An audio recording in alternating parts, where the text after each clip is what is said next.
इनकी आबादी कितनी है? 20% भी नहीं है, 80% है और इनसे हमको खतरा हो सकता है। यहाँ पे लगभग हिंदू खड़ा है। भैया बताओ इनसे, अभी खतरे में महसूस कर रहे हैं कि 2-4 लोग खड़े हैं मुसलमान यहाँ पे, सबके सब हिंदू खड़े हैं, खतरा हो रहा है। बिल्कुल नहीं। हमको कैसे 80% है महाराज। आज हिंदू ही प्रधानमंत्री, हिंदू ही राष्ट्रपति, हिंदू ही गृह मंत्री, हिंदू ही रक्षा मंत्री, सब जितना सर्वोत्तम पद है सब पर हिंदू। सुनिए, आप बताए तब हिंदू खतरे में नहीं था और आज बताया जा रहा है कि हिंदू खतरे में है। न हिंदू खतरे में है न मुसलमान खतरे में है, सिर्फ और सिर्फ भारतीय जनता पार्टी की दुकान खतरे में है।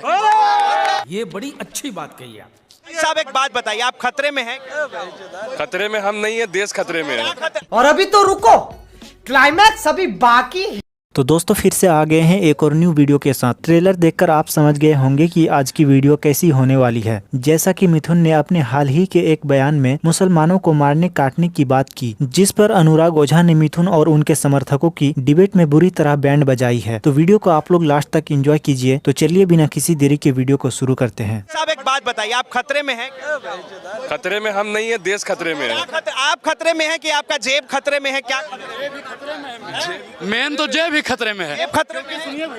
सुनिए, जब मिथुन चक्रवर्ती अपनी जेब नहीं बचा पा रहे हैं, उन्हीं के पार्टी में हैं, तो वो हमारी जेब बचा पाएंगे। और एक चीज आप और बता दें, राहुल गांधी ने इसी लाल किले से बोला था, इसी लाल किले से, कि एक चोर होता है वो आपका ध्यान भटकाता है, मतलब बटोगे, मतलब जैसे ध्यान बटा, सट से हाथ गया, फट से पॉकेट निकाला और चल गया। ए भैया, जिसने भी मिथुन चक्रवर्ती का जेब काटा है वो वापस कर दीजिए। अब आप बताइए, मिथुन चक्रवर्ती अपनी जेब नहीं बचा पा रहे हैं, भाजपाई अपनी जेब नहीं बचा पा रहे हैं, तो हमारी रक्षा करेंगे? कहते हैं कि धर्म खतरे में है। धर्म हमारा अंग्रेजों के शासन में खतरे में नहीं था, मुगलों ने राज किया तब खतरे में नहीं था, कांग्रेस ने राज किया तब खतरे में नहीं था, और आज हिंदू ही प्रधानमंत्री, हिंदू ही राष्ट्रपति, हिंदू ही गृह मंत्री, हिंदू ही रक्षा मंत्री, सब जितना सर्वोत्तम पद है सब पर हिंदू। सुनिए, आप बताए तब हिंदू खतरे में नहीं था और आज बताया जा रहा है कि हिंदू खतरे में है। न हिंदू खतरे में है न मुसलमान खतरे में है, सिर्फ और सिर्फ भारतीय जनता पार्टी की दुकान खतरे में है।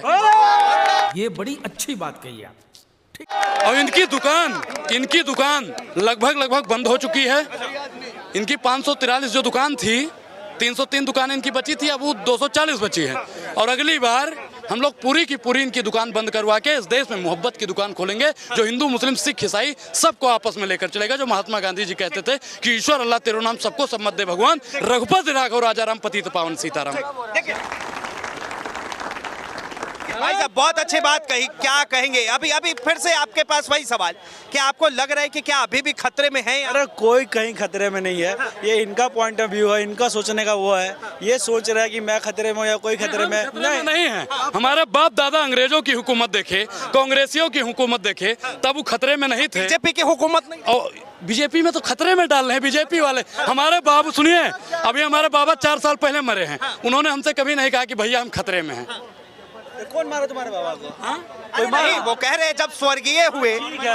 अभी और बताया जा रहा है कि हिंदू खतरे में है। हिंदू धर्म अगर खतरे में है तो खतरे में है। कैसा खतरा है? खतरा क्या है? तो वही तो कह रहे हैं, योगी जी कह रहे हैं बटोगे तो कटोगे। अरे तो खतरा किससे? वो तो योगी जी, फिर हम इस बारे में तो हम नहीं कुछ ज़्यादा बोल पाएंगे क्योंकि हम सुने नहीं है। वो क्या बोले उसके बाद क्या क्लियरफाई किया वो हमको पता नहीं है, इस बारे में नहीं बता पाएंगे। ठीक है, खतरा है भाई, अभी भी इनको खतरा है। नहीं खतरा। अभी आप आज का स्टेटमेंट देखे थे, बांग्लादेश के अटॉर्नी जनरल का स्टेटमेंट जो आया था ना, बांग्लादेश में चले गए, बात इंडिया आएगा। नहीं, ये क्या बात हुई?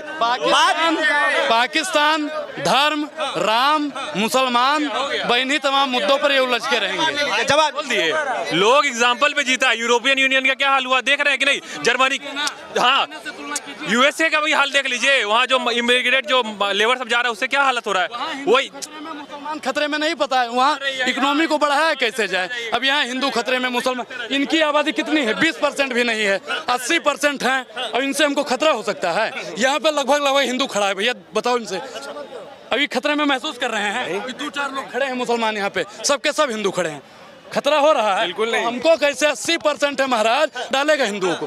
हिंदुओं को कौन डालेगा? हम तो ब्राह्मण है हमारा। सुनिए, कानून हाथ में लेंगे। सुनिए, हमको खतरा आएगा तो ईंट का जवाब तो दिया ही जाएगा।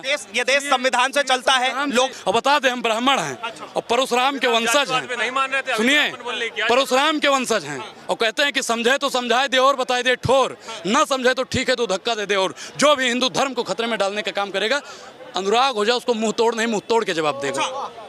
ठीक है। कौन खतरे में डाल रहा है?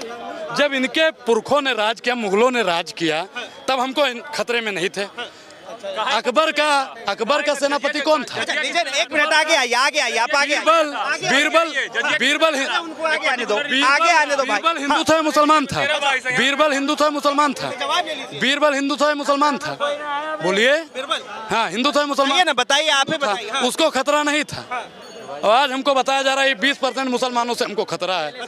खतरा हमको नहीं है। अगर खतरा है वाकई में धर्म को, तो जैसा हमारे साथ चले धर्म बचाने, पंकज सिंह चले ना हमारे साथ धर्म। एक सवाल ये भी है कि योगी आदित्यनाथ अगर अपने धर्म को लेकर आवाज उठा रहे तो आपको तकलीफ क्या है? सुनिए पहले, गोपाल मिश्रा ही सिर्फ धर्म बचाएगा? इनका अनुराग ठाकुर का लड़का विदेश में पढ़ेगा, अमित शाह का लड़का विदेश में पढ़ के यहाँ आकर बीसीसीआई का चेयरमैन बनेगा, आईसीसी का। और ये लोग जाएंगे विदेश में, नेता का लड़का पढ़ेगा। पक्ष के नेता के बेटा नहीं जाते क्या? तो वही तो मैं कह रहा हूँ कि नेता अपने लड़के को विदेश में पढ़ाएगा और हमसे कहेगा धर्म खतरे में है। धर्म अगर खतरे में है तो नेताओं के लड़के भी धर्म बचाने चले। बात तो सही है। झंडा कौन उठाएगा फिर? ये हरा झंडा कौन उठाएगा फिर? ये वही तो कह रहा हूँ, शिक्षा का। अगर विदेश चले जाए, सब अगर विदेश चले जाए तो ये झंडा कौन उठाएगा? तो विदेश में सिर्फ जैसा ही जा सकता है, सिर्फ जैसा ही जा सकता है। राहुल गांधी भी तो गए। तो विदेश हमने क्या कहा कि नेताओं पे हमने बात की कि उन नेताओं के लड़के पढ़ेंगे विदेश में और हम लोग यहाँ धर्म के लिए लड़ेंगे। हम लोग तो देश का झंडा उठाने की बात करते हैं, लोकतंत्र का झंडा उठाने का बात करते हैं, संविधान उठाने की बात करते हैं, गरीब पिछड़ा दलित आदिवासी को उठाने का बात करते हैं, किसानों की एमएसपी को उठाने का बात करते हैं, महंगाई से हमारा देश जूझ रहा है उसको उठाने की बात करते हैं, डॉलर बढ़ रहा है, रुपया गिर रहा है, उसको उठाने का बात करते हैं, देश के लोकतंत्र का चौथा स्तंभ है मीडिया, वो दिन ब दिन गिर रहा है, हम उसको उठाने का बात करते हैं। विश्व गुरु की तरफ जा रहा है और आपको अभी भी लग रहा है कि हम गिर रहे हैं और आप उठा रहे हैं। ये दुनिया जानती है कितना हम विश्वगुरु बन गए हैं। अगर विश्वगुरु बन जाते तो विदेश का कितना लोग यहाँ पढ़ने आता है? अगर हम विश्वगुरु बन गए हैं तो आज भी दलित को कुर्सी पर बैठने पर क्यों मारा जाता है? बड़ी अच्छी बात कही आप। अगर हम वाकई में विश्वगुरु बन गए हैं तो दलित के ऊपर पेशाब क्यों किया जाता है? अगर हम वाकई में विश्वगुरु बन गए हैं तो अभी उत्तर प्रदेश में जल्दी में करवा चौथ के दिन, सुनिए, महिला कांस्टेबल के साथ में बलात्कार कर दिया जाता है। कहाँ विश्वगुरु हम बने हैं महाराज? और उत्तर प्रदेश में जैसा के पापा अमित शाह जी गए थे और बोले ऐसा कानून व्यवस्था लाएंगे, ऐसा कानून व्यवस्था लाएंगे कि महिलाएं आधी रात को घूमेंगी। सुनिए, योगी महाराज कह रहे बटोगे तो कटोगे, फिर आप कहेंगे कि एकजुट हैं तभी बचे हुए हैं, एकजुट हैं हम लोग। वो लोग बता रहे हैं कि बटोगे, मतलब हमको बांटने की कोशिश सीधी की ये जाए। भी तो कहा है कि एक रहोगे तो नेक रहोगे, ये भी तो नहीं, मोदी जी ने कहा एक रहेंगे सेफ रहेंगे। तो मोदी जी का भी तो बयान बताओ ना आप। ये बस भाई कटोगे बटोगे पे ला रहे हो, बस जो सही बात है वो भी तो बताओ ना इनको। हम तो दोनों पे बोल रहे हैं भाई साहब। एक रहोगे सेफ वाला तो मैंने बता दिया कि अडानी जी सेफ हैं, अमित शाह जी सेफ हैं, नरेंद्र मोदी जी सेफ हैं, और बुज जी सेफ हैं, और अजीत डोभाल जी सेफ हैं। बाकी सब वैसे ही हैं जैसे थे। इस जनता को सेफ, इस जनता को, इस देश को सेफ कीजिए। ये बांटने की राजनीति मत कीजिए। आप और मैं सेफ है या नहीं है? आप और मैं सेफ है ना, तो बस सेफ रहेंगे, थे हैं और रहेंगे। तो जुमले। ये बड़ी अच्छी बात कही आप। तो दोस्तों आज की वीडियो यहीं तक थी। उम्मीद है आपको वीडियो पसंद आई होगी। अगर आपके भी मन में इस वीडियो से रिलेटेड कोई सवाल है तो कमेंट में ज़रूर बताएं और चैनल पर नए हो तो सब्सक्राइब जरूर करें। तो फिर मिलते हैं नेक्स्ट वीडियो में।